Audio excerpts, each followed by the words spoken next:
第10幕第2场，沙溢。沙溢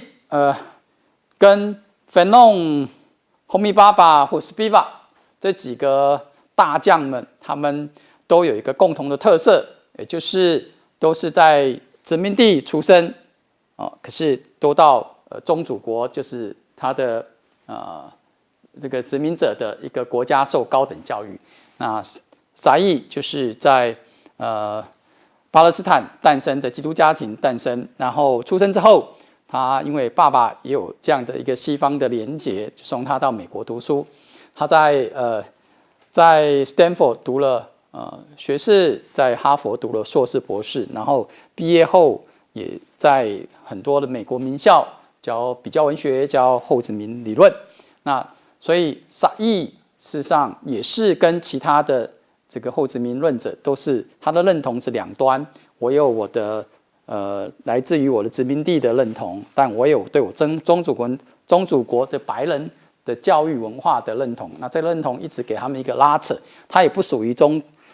主国，也不属于他殖民地的本土。那这两个认同就是后殖民要关切的一个认同问题。那我们可以从他的作品中可以知道，他不但是一个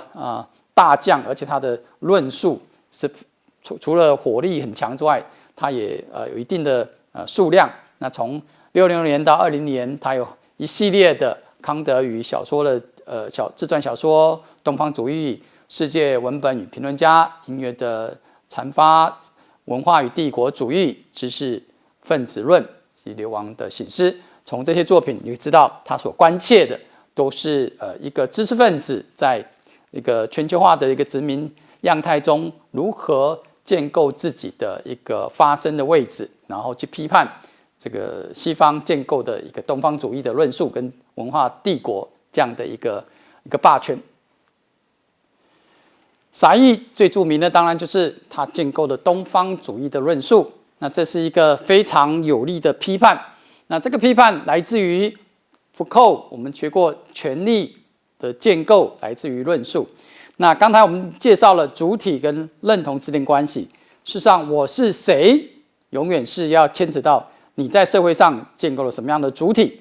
而你的主体又来自你的认同。那认同别忘了是来自你的论述，就性别认同有性别的论述，儒家的认同有儒家对性别的论述来建构你对性别的关系。那论述永远是建构的，永远是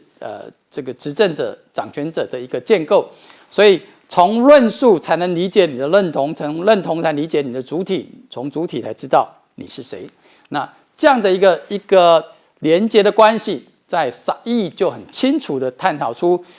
西方人认识的东方，它不是一个地图上的一个方向。那东方西方是西方一个权威者建构出来的。沙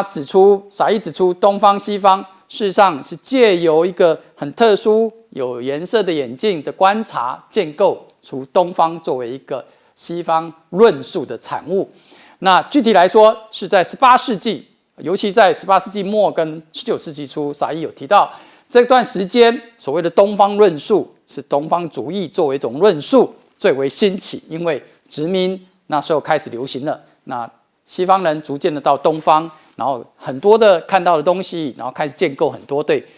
东方的想象跟自己的意识的投射。那整个东西方的概念对沙溢来讲，这一系列的包含历史、包含艺术、画、音乐、文学，甚至所谓的这种航海记录，这些论述，记得论述不只是文字，它也是口语的。那这些论述集结出来的一个共同的一个特色，就是把东方他者化。好，那这我们进入沙溢的一个非常经典的一个批判，东方不断的被在东方主义中由西方的权威者他者化。那他者化有3个意涵，一个是不断的贬义，东方是迷信的、愚蠢的、懒惰的、肮脏的、自私的等等等，都不断的贬义，让西方变成是高贵的、受教育的，然后聪明的。那第2个，不断的把西方异域化，就是希望是充满的。我们东方是充满的异国风情、阴性的、浪漫的、艺伎、神秘等。最后，他也赋予东方一种具外的，就是它是他者，它是神秘的，它是恐怖的，所以它是野蛮、暴君、恐怖主义、危险、无耻等等。因此，沙溢在他那一本《东方主义》里面就提到，一个生活在19世纪末的印度或者埃及的英国人，对这些国家的兴趣从未远离存在于他脑袋中作为英国殖民地的印度与埃及，也就是被他者化的印象中的印度与埃及。换言之，所有有关印度与埃及的学术知识都浸染了他者化，或说受到了上述野蛮政治现实的亵渎。然而，这正是我要在这本《东方主义》这本书里面所要提出来的一种说法，也就是一种批判。沙溢在这本书里面提出2大批判，第一大就是我们西方建构的东方，刚才讲过了，是借由他们的想象，在论述里面借由图画、借由历史、借由文学，不断的建构想象的一个东方。所以在整个殖民历史里面，他们所征服的、所侵占的、所侵略的东方，都是想象的东方。没有那个想象，就没有他对他者的这样的一个侵略跟一个殖民的事实。所以，这个东方主义的确给了一个非常好的一个论述的一个启发跟批判。那源头就是所谓的殖民暴力的源头，来自于西方人已经事先建构了一个他者化的东方，我再去殖民那个我想象的东方。这是第一个批判。那这第一个批判，你可以从这个法国的安格尔的土耳其的玉女这样的一个图像，可以看到当时西方人怎么建构浪漫化、阴性化，或者是这样子的一个他者化的一个东方，在图画中、在文学中、在各方面、历史中、学术的著作中，都在建构他者化的东方。那另外一个批判也是蛮重要的，就是被殖民者经常也内化了这个西方建构的东方主义的凝视，而用宗主国的凝视来凝视自己。那这样的一个论述，就是很多现在电影的导演会拍一些西方观众小期待的东方的电影，那就是你内化了一个宗主国，内化了一个西方的一个想象，成为你的自己生产的作品。Michael Ondaatje 的这样的一个小说也有这样的一个特色。那这2大批判都是东方主义非常有力的一个批判。那我们来回答同学的问题。那第一个问题、第二个问题，我们都已经在课程中解说了。最后一个问题蛮有趣的我们的花木兰这样的一个动画，算不算是一个当代的东方主义的一个产品？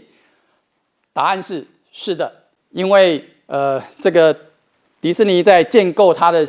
对我们中国这样的一个传统的故事，花木兰的故事的一个建构，你会看到花木兰被形象化的是一个非常典型西方印象中的东方女子。首先，她必须要有凤眼。那你看，凤眼是在西方女子里面很少有的，东方一定要有凤眼，然后单眼皮。那这样的一个特色，然后符合他们东方的主流的意识，女性必须要有女性主义的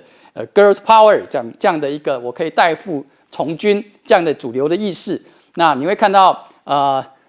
他们有这个故事里面有自私的族人，还有厌女的社会氛围、好战的民族、过度粉饰的阴性的特质、唯利是图的宰相，这些都是在证明了到现在21世纪西方还是不断借由他们的想象建构了很多东方的一个想象。那我们这前半部的后殖民的论述，这2位大师沙溢跟冯弄就介绍到这里。我们下一个单元紧接着介绍的是我们的Spiva 以及红米爸爸。谢谢。